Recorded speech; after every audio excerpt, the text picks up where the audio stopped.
कृष्ण की, जब कृष्ण भगवान ने अपनी हाँ जी, देह को छोड़ा, जो एक तरीके से हमारे यहाँ बोला जाता अपनी मृत्यु को प्राप्त हाँ हुए, जी, तो ये भी एक उनकी डेस्टिनी का ही पार्ट था कि उनको छोड़कर जाना था ताकि आगे की जर्नी हो सके।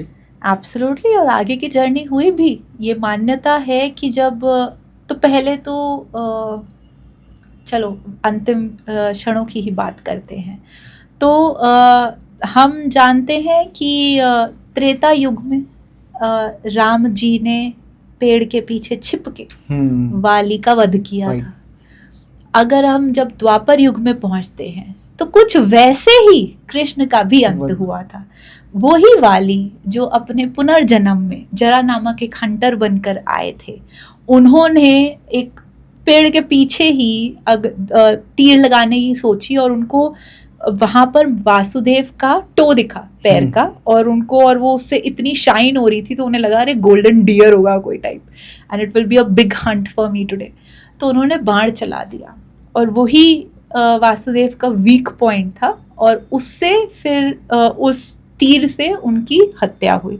तो फर्स्ट इज तो balancing the karma, which was very important from last yuga to this, right.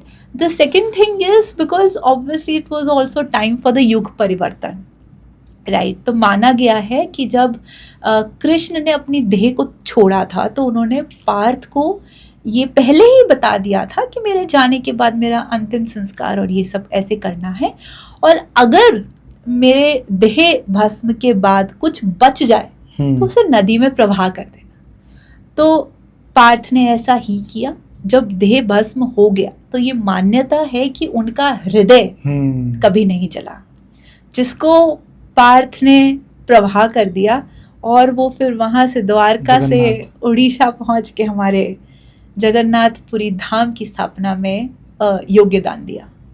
Basically Jagannath धामपुरी में उनके हृदय की पूजा होती है। हाँ जी। और वहाँ पर अभी एक जगह पे एक आर्टिकल छपा था कि जब भी उस हृदय को वहाँ से उठाते, क्योंकि जब साफ सफाई होती है साल में, पता नहीं शायद 4 साल में एक बार ऐसा होता है, तो आंखों पे पट्टी बांधी जाती है उन पुजारियों की। और वो जब उन्हें बाहर ले जाके लेकर जाते हैं तो उन्होंने बताया कि हम देख तो कभी नहीं पाए, क्योंकि हम देख भी नहीं सकते, लेकिन उन्हें हमेशा फील हुआ कि शायद कुछ हिल रहा है, से दिल धड़कता है ना, ऐसी वो चीज़ है जो धड़कती है। करेक्ट। इस तरीके से उन लोगों ने एक्सप्लेन किया, और शायद उसी को क्योर करने के लिए उधर मतलब कोई भी उसको डायरेक्टली नहीं देख सकता। हाँ जी।